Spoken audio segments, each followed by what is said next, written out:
everybody here already knows Nip, man, and through the music, personally, you know, I swear to God, everything he said in the music was who he was, and it's not too much I can't tell you about him, man. I just hope that he knows we all proud of him, and I mean, we all know the music. If I die today, I know the set proud, nigga.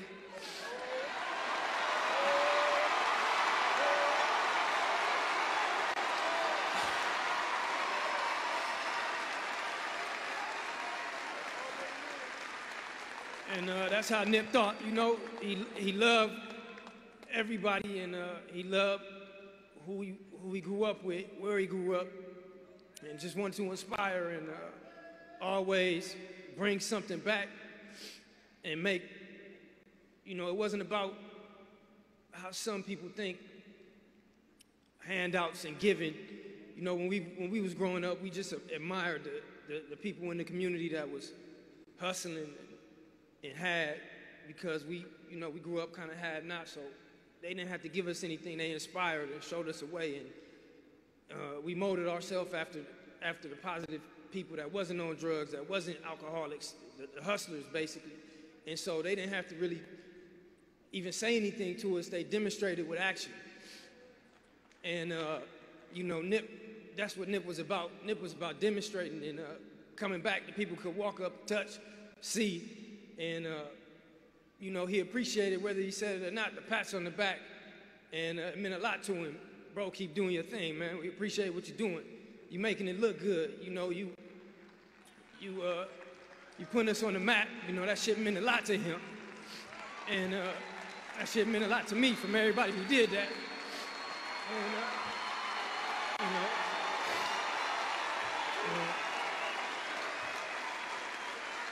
you know, like you said, if I die today, I made the set proud, nigga. You made the world proud. You know, look at this shit, bro. This shit, you know, the whole family appreciates everything, and my grandma, you know, she loved him to death, and he loved her to death, and you know, I know she was already proud, but she can't even believe the news and the people calling and just the love that the people feel about bro. You know, is one thing that I know he's happy about also. Just the family understanding what he meant to everybody else is very big. I don't want to be long-winded, man. I just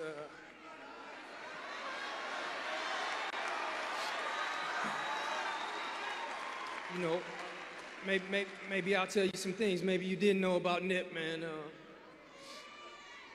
Us growing up, you know, he came home. I think I was already 3 when he came home. So, you know, I got whooped a couple times when I'm in the room and my mom came in and he's crying. I got whooped.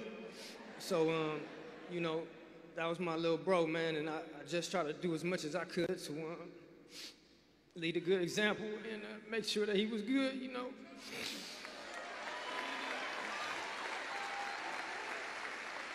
You know, I hope you know I loved him and I was proud of him, and you know, I know he loved me, man, and many a times, you know, growing up, remember the first time I got into it, I mean, we was fighting all the time, but the first time I got into a fight and got knocked out, man, it was on 60th, and I got knocked unconscious.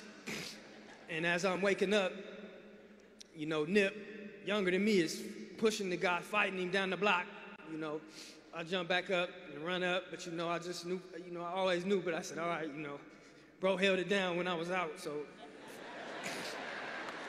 for sure, you know. And he was like that at all times, man, just growing up. You know, we had a little crew on 60th Street, and we would try to hustle up money, water lawns, shovel the neighbors' dog shit in the back, wash cars, for whatever we could get. And we'd work hard all day, and it seemed Nip would just put in 10 minutes and come back with 200-300, and we couldn't believe the shit. He's like, man, I've been working 12 hours for $15 and you can hit the block with 200. You know, he always had a scheme. He was always so intelligent and charismatic. And as you can see in the pictures and the slideshows, man, he always had a bright smile on his face. And, you know, he walked in the room and he was he took over the room. He took control of the room and just positive. You know, people came to him since a young age. Even when we first had this first shop, Sloss and Tees, me and Fats and Nip, you know, Adam, we used to always say, soon as Nip pull up, you know, we didn't want all the homies hanging out in the front. You know, soon as Nip pull up, he's there for 10 seconds. I don't know, phone calls is being made, the whole hood is there. It's 100 niggas in the front, 20 guns, and, you know, we just knew that about Nip, man. He just, he attracted people. People were attracted to Nip, and, you know, he always was positive. And I think he just inspired a lot of people, man, so that's one of the things. I got so many stories, man. Nip built our first computer. My grandfather really bought our first computer. We ended up breaking it, throwing it away.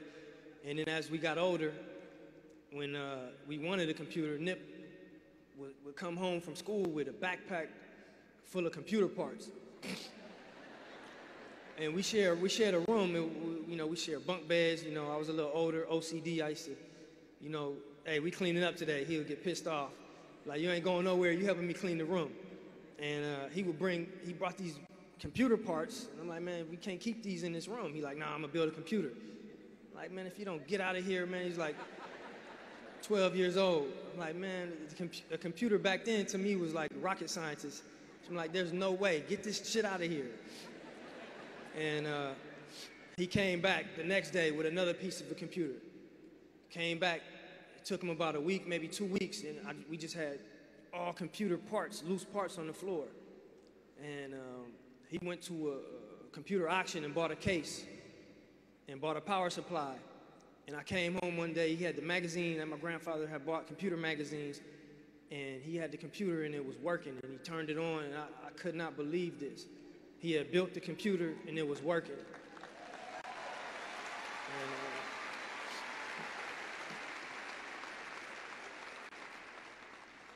you know, at that point, I was just amazed, and, you know, I really was mind-boggled. I just, you know, I was proud of him, and my mom, everybody, we couldn't believe it. And people in the family were coming over and was so astonished that his IQ, or just that he was able to do something like this. Later on, a couple years later, he ended up getting software and being able to record music on that computer. And I remember coming and hearing something that he recorded at a young age, and I couldn't believe that. I was amazed once again. I had to pull him to the side. I said, bro, did you write this? And he said, yeah. And man, it was so complex and something that amazed me again. You know, I came home the next day, I started writing. I said, shit, if bro did it, shit, let me see. Man, I must have wrote for 2 weeks, and I threw all that away. I said, okay, it skipped me. You know, this is a real story, so I told him from there, you're special, you know, just whatever I can do, you know, we believe in moving fast forward.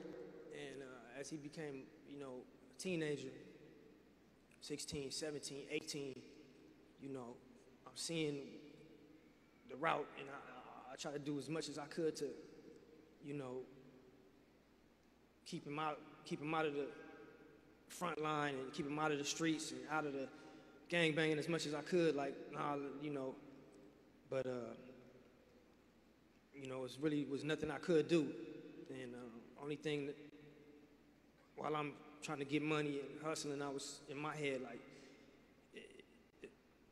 only thing we may be able to do is help get this music career going, because I felt that was the only avenue and that was the only thing he wanted to move toward. And I remember one of my goals was just anything I could do to help finance or help match him with, or put my head together with, you know, that was gonna be one of my goals. So to see where he took it and just trying to make something legit for him to have, he ended up actually making something legit for me to have, and for us to have something legit, something inspirational to attach ourselves to, you know, and not have to be doing something illegal, or just to see the things that he did, the music, the people that he inspired, us having a shop, people coming from all over the world, man. It's, I said, tell him it's mind-boggling, man. It's like the Field of Dreams, you know, he built something and the people are coming, paying homage like a Mecca. They coming from all over the world, all over the country. And, you know, it's something so special. And, you know, I was talking to him, and we were so heartbroken that Fats wasn't around to see the album come out. So I just couldn't understand how, after all this, bro, go out like this, man. It just really don't make sense. Really don't make sense. And, you know, it's changed everything I thought I understood. You know, it got to be something past this, man, for bro to go out like that. But you know, last thing I'm gonna say is, you know, I'm proud of bro. You know, he always looked out and always wanted other people to go. You know, it wasn't just about him getting there. You know, he'd been fly since a young age. You know, it wasn't about that. It was about bringing it back and inspiring and building. And he had so many plans, and he had so many people that he wanted to involve in his plans. And it was getting there, you know. We bought the lot, man, but I don't know how we did it, you know.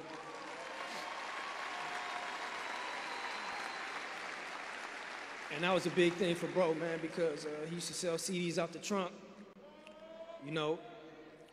He used to be in that parking lot, and they used to try to kick him out of the lot. And y'all know what we went through with the police in that lot. And I don't know if anybody knows, we had got a 30-day notice. And they was kicking us out of all the businesses that we own in the lot. And the owner was like, man, I'm so sorry. The district attorney and the police, they putting pressure on us. They said we could lose this property if we don't kick you guys out the lot. I remember this used to be a vacant lot, and people used to be scared to rent the lot. You guys came here, you changed it. People are pulling up. Every lot is rented. And at this point, if you guys still are interested in buying a lot, you know, rather than kick you guys out, we're willing to sell it to you.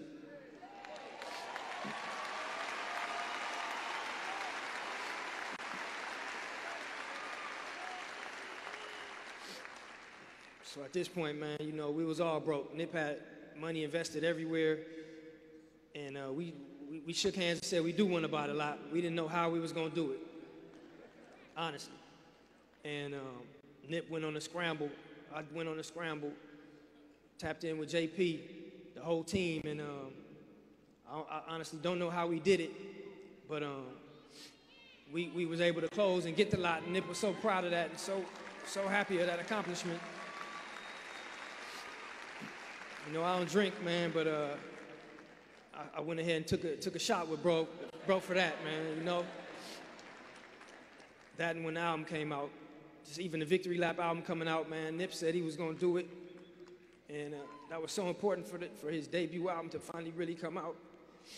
And, you know, I'm just so happy that the album was able to come out and he was able to do what he said he was gonna do. You know, a lot of people thought coming up and when he first got signed, he was gonna get some money and leave. You know, like he said, they didn't have a fucking clue. You know what I mean? They had no clue what he really was gonna do. And come on. Yeah, I want everybody to know, man, Nip Nip put his heart and soul on Crenshaw and Slauson. And we used to talk, you know, we gotta go. We don't know if we're gonna go at 80, 60, 30, or 20. But the one thing is to make sure when you go the right way. You stand up for what you believe in. You put your money where your mouth is. You never fold.